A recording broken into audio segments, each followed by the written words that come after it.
आज हम इस वीडियो में कर रहे हैं संस्कृत आमोदनी कक्षा 7 में प्रथमः पाठः धन्यम भारतवर्षम का अभ्यास। प्रश्न नंबर 1, एतत् गीतम सस्वरम गायत। इस गीत को स्वर के साथ गाइए। सा का अर्थ होता है साथ, स्वर के साथ।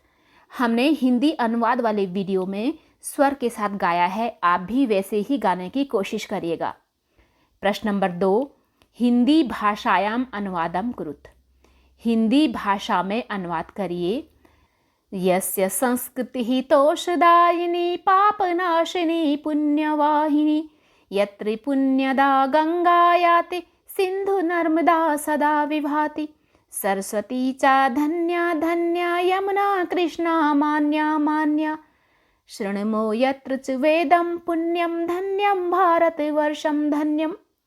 यस्य मीन्स जिसका या फिर जिसकी, संस्कृति ही को हिंदी में संस्कृति ही बोला जाता है। तोष यानी कि संतोष, संतुष्टि, दायिनी देने वाली, पाप बुरे कर्मों को बोला जाता है, नाशिनी नाश करने वाली, पापों का नाश करने वाली, पुण्य अच्छे कर्मों को बोला जाता है, वाहिनी चारों ओर फैलाने वाली, पुण्य को चारों ओर फैलाने वाली, यत्र जहाँ, पुण्यदा पुण्य देने वाली, गंगा गंगा नदी, याति बहती है, मिस जाती है, सिंधु नर्मदा दो नदियों के नाम हैं, सदा हमेशा से ही, विभाति सुशोभित होती हैं, सरस्वती ये एक नदी का नाम है, चा और धन्या धन्या धन्य है मिस महान काम करने वाली है, यमुना कृष्णा ये दो नदियों के नाम हैं, मान्या मान्या माननीय यानी कि आदरणीय है, शृणुमो सुने जाते हैं, यत्र जहाँ, चा और वेदम वेद को, पुण्यम पवित्र। अर्थात जिसकी संस्कृति, ध्यान दीजिएगा यहाँ पर आपको क्योंकि नहीं लिखना है, क्योंकि हिंदी अनुवाद वाले वीडियो में क्योंकि ज़रूरी था, यहाँ पर इसकी आवश्यकता नहीं है। जिसकी संस्कृति संतोष प्रदान करने वाली है, पापों का नाश करने वाली है और पुण्य को चारों दिशाओं में फैलाने वाली है। जहाँ पुण्य देने वाली गंगा नदी बहती है, सिंधु और नर्मदा नदी हमेशा से सुशोभित होती आ रही हैं और सरस्वती नदी धन्य है। जहाँ यमुना कृष्णा आदरणीय है, सम्मानजनक है और जहाँ पवित्र वेदों को सुना जाता है। वेद 4 होते हैं, ऋग्वेद, यजुर्वेद, सामवेद, अथर्ववेद। अब है इसमें पाठम आधृत्य संज्ञा पदेन सह उचितम विशेषणम योजयत। पाठ के आधार पर संज्ञा शब्द के साथ, सह होता है साथ, उचितम विशेषणम सही विशेषण को योजयत मिलाइए। अर्थात पाठ के आधार पर संज्ञा के शब्द के साथ सही विशेषण का मिलान करिए।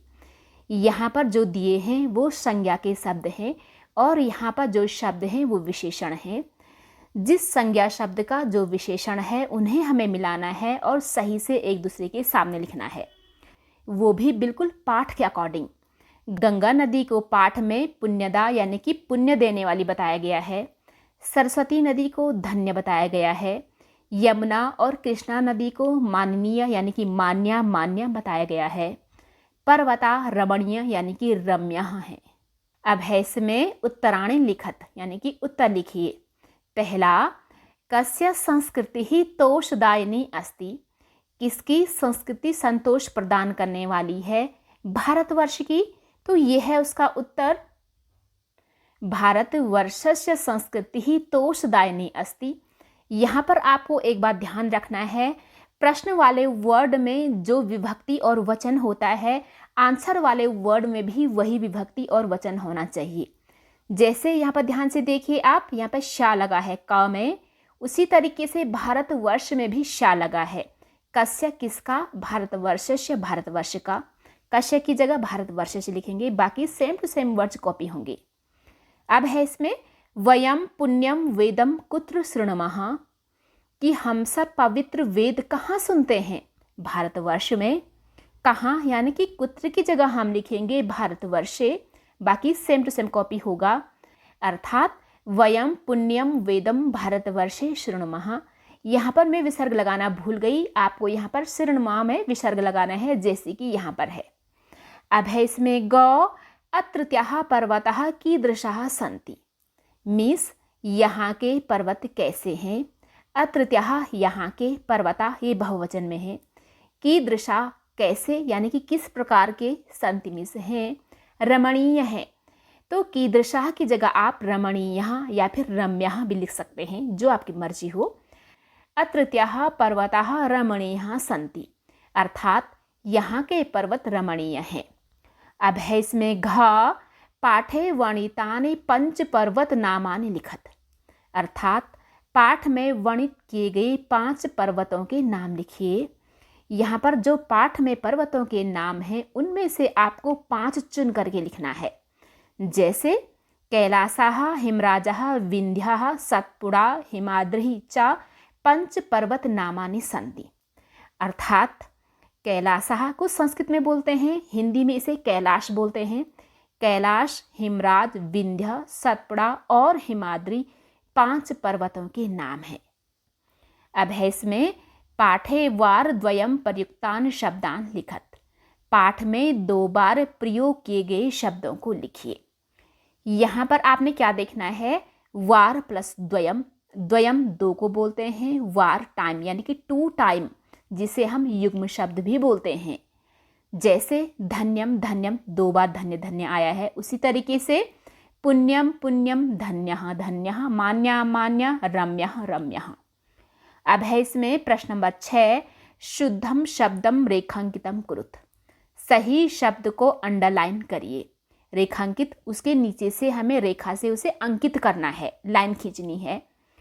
इसमें आपको क्या करना है ना कि एक एक वर्ड को पढ़ना है, जो भी आपको सही दिखे उसे अंडरलाइन करना है। यथा तोषदायिनी, ये भी नहीं है क्योंकि इसमें दोनों बड़ी ई की मात्राएं हैं, जो कि नहीं है।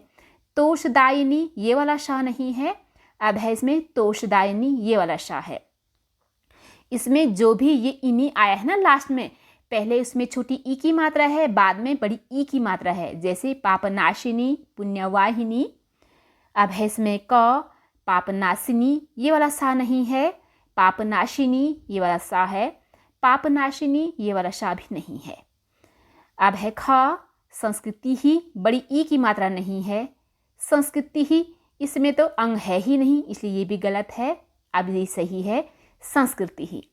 अब है इसमें ग पुण्यवाहिनी, 2 बड़ी ई की मात्रा है तो ये गलत है। पुण्यवाहिनी 2 छोटी ई की मात्रा, ये भी गलत है। पुण्यवाहिनी 1 छोटी ई की मात्रा, दूसरी बड़ी ई की मात्रा, तो ये सही है। अब है इसमें घ, हालांकि यहाँ पर ध्या चप गया है। पुण्यम ये सही है। पुण्यम ये भी नहीं है। पुण्यम ये भी नहीं है।